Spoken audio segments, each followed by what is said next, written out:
Там, където е текло, пак ще тече. За изобилие, за пари, за любов, за приятелства, за успехи, за творчество и просперитет. Какво би попречило на потока да тече? Единствено и само нещо по пътя.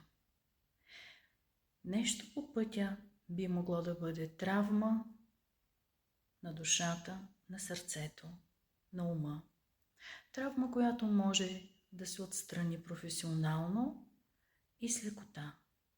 Защо потока на течението да не продължи да тече отново, така както е текал някога, някъде за вас, във вашия живот?